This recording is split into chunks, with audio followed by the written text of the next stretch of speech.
Bismillah, salam alaikum wa rahmatullah wa barakatuh. Alors, euh,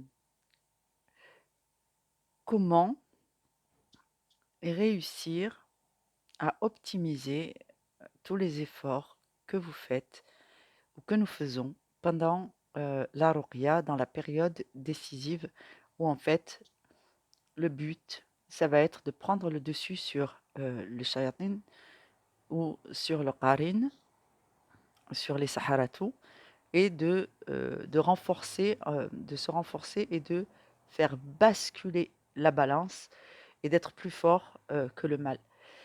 Alors voilà les actions que vous pouvez mener et qui font partie de vos nouvelles dispositions pour prendre le dessus sur le qarin.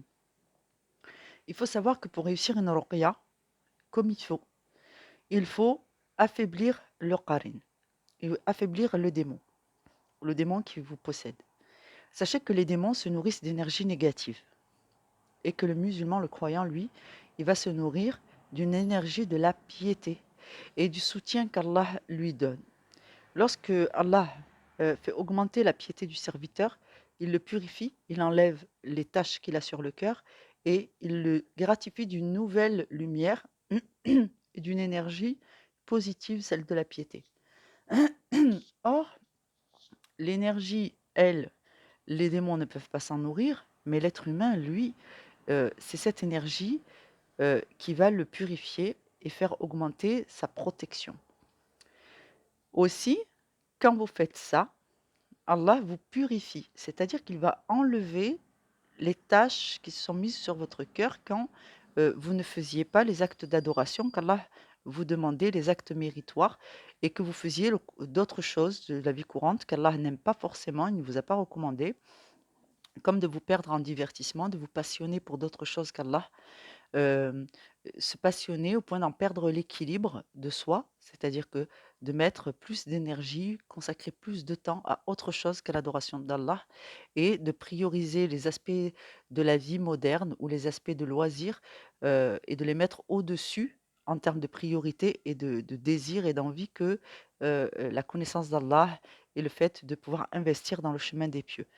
Donc, toute cette acquisition que nous avions fait de la vie, qui nous faisait croire qu'il n'y avait pas de mal à désirer les choses de ce monde avant Allah, avant l'adoration, avant la connaissance du culte, eh bien, tout ça, ça a entaché notre cœur. Et quand nous allons faire cette démarche de ruqya, nous sommes aussi dans une démarche où on essaie de gagner l'amour d'Allah et son pardon afin de pouvoir nous rendre, notre vie, notre santé, en espérant, inchallah, que nous avons compris notre leçon, que nous ne ferons plus les mêmes erreurs. Donc nous pourrons accéder à beaucoup de choses de la vie, Allah ne nous a pas interdit de vivre, mais sans jamais prioriser ces choses-là sur Allah. Dès lors que nous avons compris que, dans cette phase de ruqya, nous devons renforcer notre serment d'allégeance et nous rappeler que nous l'avions pris avec Allah et l'honorer, Allah nous pardonne, il peut nous pardonner, nous laver de nos fautes et donc en fait, il va purifier notre cœur et nous enlever les petites taches noires que nous avions. Dès lors que ces taches, Allah les enlève, le démon n'a plus nulle part où se cacher dans votre être. Deuxième étape, et tout se fait en simultané, affaiblir la créature. Affaiblir la créature, c'est-à-dire ne pas lui donner les énergies négatives, les émotions négatives, les choses qui la renforcent, dont elle se nourrit. Donc, on va éviter de lui faciliter la tâche. Et en fait, il faut être constant et ne pas diminuer ses efforts en face de ruqya. Même si vous avez des difficultés, c'est pas grave. Tout ce que vous pouvez faire, vous le faites. Même si vous ne l'avez pas fait dans les temps escomptés, faites-le quand même. Il faut que sur la journée, dans l'espace de 24 heures, vous ayez accompli tous les aspects de votre ruqya quotidienne. Afin de ne pas laisser de répit au démon pour qu'il puisse reprendre des forces pendant que vous, vous en avez perdu. Eh ben dis donc. Donc, euh, donc pendant la ruqya, pendant la période de ruqya, il faut comprendre cela. C'est pour ça qu'il faut essayer de ne pas relâcher ses efforts, quelle que soit la difficulté qu'on en a. Donc, voilà ce que je vous propose. Je vous propose de prendre une feuille comme ça, d'accord? Et de faire un tableau. Donc, sur la gauche, vous allez faire une colonne et vous allez noter, prenez une feuille quadrillée dans ce sens. Prenez cette feuille Mettez-la dans ce sens. Ici, à gauche, voilà, à gauche, ici, à gauche, vous allez laisser un peu de place en haut pour mettre la date, ici, les jours du mois, par exemple. 1, 2, 3, 4, 5, 6, 7, 8, 9, 10, 11, 12, 13 jusqu'à 30. D'accord? Et ici, vous allez mettre une colonne, vous allez mettre une liste que je vais vous donner. Donc, la liste, c'est celle-là. Et tous les jours, vous allez pouvoir cocher que vous vous êtes bien acquitté. Alors, il y en a qui vont faire 30 jours, il y en a qui vont faire 12 jours à renouveler. Mais prenez cette habitude afin de bien suivre que vous n'avez pas manqué, que vous n'êtes pas manqué. Vous pouvez la consulter régulièrement. Donc, vous allez mettre Bismillah pour la ruqya, douche coranisée, huile coranisée, écoute de ruqya, boisson coranisée, et réciter des sourates au cours de la journée, pendant que vous faites la vaisselle ou pendant que vous faites votre ménage ou quand vous allez aux courses ou quand vous amenez vos enfants à l'école, et réciter des sourates et brûler de l'encens au moins une fois dans la journée dans votre maison. Alors si c'est pas un encens entier, c'est au moins la moitié. Ou du moins vous le brûlez quand vous vous sentez mal dans la maison euh, et que ça vous apporte un parfum, quelque chose de positif, un peu comme de l'olfactothérapie, mais sachez que les démons détestent l'odeur de l'encens. Ensuite, euh, ensuite, donc la liste. Voilà, prière quotidienne au maximum à l'heure. Ensuite, demande de pardon 100 fois par jour. Au moins, dans la journée, il faut que vous puissiez faire au moins 100 fois l'istighfar, mais il faut dire astaghfiruka avec se connecter en fait, connecter l'esprit et le cœur. Et si au début vous n'arrivez pas, eh bien vous le faites quand même. Vous le faites quand même et Allah est bien conscient des efforts que vous faites et Inch'Allah, à force de répétition, vous allez réussir à vous connecter, Inch'Allah, à votre istighfar avec le cœur. Et ensuite, faire le dhikr après la prière, donc c'est Subhanallah, Alhamdulillah, La ilaha illallah, Allahu Akbar, autant de fois que vous pouvez faire des séries, donc 33 fois, 33 fois et 33 fois, et ensuite vous rajoutez ce qui manque pour aller à 100, Inch'Allah. Donc, au moins une fois par jour, il faut avoir procédé à la lecture du livre, lecture du Coran. Donc, vous choisissez soit 4 ou 5 versets successifs, et vous les lisez plusieurs fois et vous les méditez. Ou alors, vous lisez une sourate si elles sont courtes, une sourate de votre choix, mais vous la lisez tranquillement. C'est-à-dire qu'au fur et à mesure que de la lecture, c'est aussi, on essaye aussi d'aiguiser sa compréhension, Inch'Allah. Donc faire ça au moins une fois par jour. Donc vous n'êtes pas obligé d'y passer 2 heures à la lecture. Genre, si vous lisez 20 minutes, mais ces 20 minutes, vous les prenez pour lire à votre rythme et de comprendre et de connecter avec ce que vous lisez, ça va vous permettre déjà de vous souvenir, d'imprimer dans votre esprit, et ce sont des passages que vous allez pouvoir méditer. Donc, si vous deviez prioriser une sourate pendant votre ruqya, je vous suggère sourate 2, الفاتحة non, sourate 2, sourate al-Baqarah, ou sourate al-Kahf, ou alors sourate Abasa. Je crois que c'est la sourate 80, mais sourate 20. Non, sourate 80, c'est sourate al-Mulk, je crois. Donc, sourate Abasa, à lire régulièrement. Vous pouvez aussi la lire tous les jours si vous préférez lire la même sourate pendant tous les jours de votre ruqya. Mais je vous conseille quand même d'écouter, quand vous écoutez le Coran, d'écouter des sourates où il y a sourate al-Baqarah. C'est important. Alors, sourate Baqarah, elle toute seule, elle fait 2 heures. Donc, il y aura dans les ruqya, il y a des extraits. Donc, ensuite, lire le Coran au moins une fois par jour, à méditer, donc avec des passages à méditer.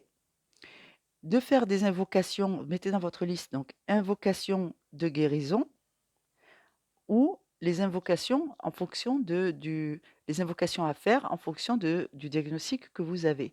Donc si vous avez beaucoup de dettes, beaucoup de domination des hommes, des gens qui vous aiment pas, qui vous bloquent, qui ont les moyens de vous bloquer de par leur position sociale, de vous bloquer, euh, allez chercher sur ma page l'invocation concernant la domination des hommes, al-qahr al-rijal, et apprenez-la et récitez-la. Mettez-la dans vos invocations de guérison que vous récitez quotidiennement.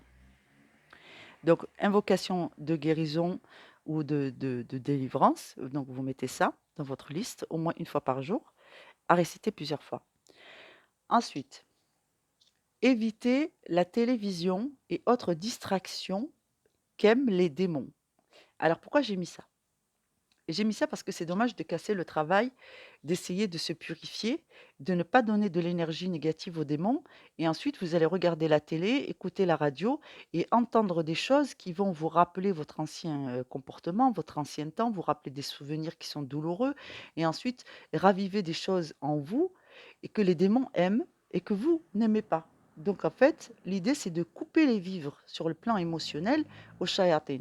Alors quand bien même vous allez avoir l'impression d'être en manque d'un certain nombre de plusieurs aspects des choses. Ça dépend de l'évolution de chacun parce qu'il y a bien des gens, qui ont déjà pris beaucoup de distance avec la télé, la radio, les copains, les copines et ainsi de suite. Mais si vous avez des comportements que vous pouvez, enlever de ça, qui vont pouvoir renforcer les démons, vous distraire de votre concentration sur Allah, et bien, en vérité, quand vous êtes distrait pendant la ruqya de la concentration sur Allah, c'est du repos que vous donnez aux démons. Donc, méfiez-vous de ne pas leur donner la possibilité de se renforcer tout le temps et ensuite de vous dire, mais la ruqya, depuis le temps que je fais, elle ne marche pas. Donc, là, je suis en train d'énumérer des choses qui vont vous aider, Inch'Allah. Donc, mettez dans votre liste, évitez la télévision et autres distractions aimées par les démons. Et ensuite, évitez, donc à la suite de la liste, évitez tout péché mental. Je vais vous les citer. Mettez la petite liste dedans pour vous rappeler que ce n'est pas la même catégorie. Et dessous, vous mettez mauvais doute au sujet de vous-même, de la ruqya, de la famille, de je ne sais pas qui aurait fait quoi. Stop, ça on arrête. C'est de la vous allez vous perdre en spéculation, c'est une porte ouverte au wes-wes. Donc vous dites: «Astaghfirullah, alhamdulillah, la ilaha illallah, Allahu akbar». Je fais pleinement confiance à Allah. Ou alors vous pouvez dire: «Hasbi Allah wa ni'mal wakil». Mais vous mettez dans votre liste le mauvais doute, la suspicion. Ça, c'est des choses qu'il faut éviter pendant la ruqya.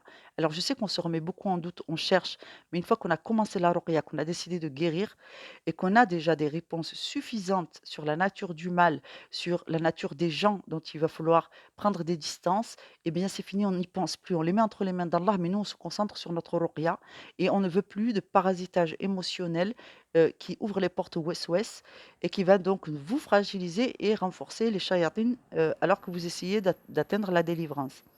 Donc pas de mauvais doute, interdiction de se dévaloriser, hem, ne pas douter de la ruqya que vous êtes en train de faire et de la ruqya en général et ne surtout pas douter du fait qu'Allah vous soutient dans votre démarche. Parce que c'est une injonction de la part d'Allah à la ruqya, dans le sens où le Coran est une guérison et une miséricorde pour les hommes. Donc si vous avez un problème, c'est dans la prière que les croyants se réfugient et qu'ils demandent l'intervention divine. Et c'est par la prière que les gens se purifient et s'augmentent en fait. Donc il ne faut pas douter de ces différents aspects. Donc ça, c'est les choses sur lesquelles vous allez devoir travailler. Et ensuite, pendant votre période de ruqya, avec toutes les intentions de satisfaire Allah et de vous faire pardonner, tentez de faire une aumône, peut-être pas une aumône par jour, mais au moins une aumône par semaine, si vous pouvez, ou alors vous regroupez, l'équivalent de 3 € pour vous, 3 € pour votre fille et 3 € pour votre fils et 3 € pour elle et vous arrondissez la somme et vous sortez inchallah cette somme et si vous avez l'impression que c'est beaucoup, par rapport à votre possibilité, votre situation, eh bien, faites ce sacrifice pour Allah Azza wa Jal si vous le pouvez, bien sûr. C'est-à-dire, je ne vous demande pas d'affamer vos enfants pour sortir une aumône et réduisez le montant de l'aumône, mais essayez de penser que quand vous faites une aumône, que vous vous soignez par ce fait, vous demandez à Allah la protection pour votre foyer en tant que tuteur de votre foyer. Donc, comme pour Zakat al-Fitr, vous sortez l'aumône, Inch'Allah, quelques euros pour vous, pour chacun de vos enfants, et vous faites pour la période. Si vous faites la période, par exemple, je ne sais pas moi, 15 jours de Ruqya, eh bien, vous allez sortir 3 € pour vous, 3 € pour votre fils, 3 € pour votre fille, 3 € pour ainsi de suite. Mais ceux qui peuvent plus, sortez une aumône qui soit un peu plus conséquente parce qu'Allah n'aime pas les radins. Donc à partir du moment où vous considérez que c'est une somme quand même, eh ben, c'est le bon montant, d'accord?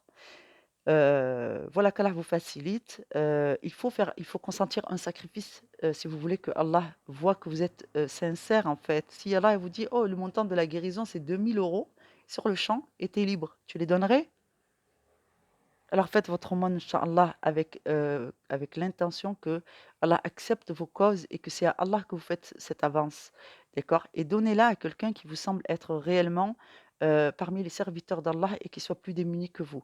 Alors essayez de faire les choses de façon, à répondre aux obligations qu'Allah nous a données et de rester dans l'obéissance.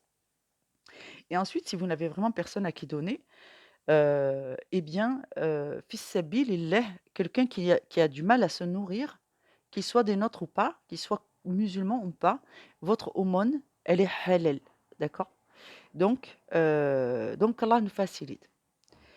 Ensuite, donc ça, c'était pour éviter les péchés avec des sous-titres, pour que vous puissiez vous souvenir des choses que vous devez éviter et sur lesquelles vous devez vous renforcer. Et pour la dernière, donc c'était faire, inch'Allah, une aumône pour la période de pour la période de ruqya. Donc là, c'est une quinzaine et si vous faites et si vous faites une aumône et si vous faites une ruqya de 1 mois, essayez de considérer, de donner, une somme qui soit à peu près équivalente à 15 €. Soit vous la sortez en nourriture, soit vous connaissez vraiment quelqu'un qui a vraiment besoin d'argent pour aller s'acheter des médicaments ou autre chose et là, vous pouvez sortir, cette somme, inch'Allah, d'à peu près 15 €, en espèces. Et 15 €, c'est à titre indicatif, donc ne vous fixez pas là-dessus. Heu, la plupart des gens qui font ruqya, ils ont blocage dans tous les domaines de la vie, y compris financier, y compris santé.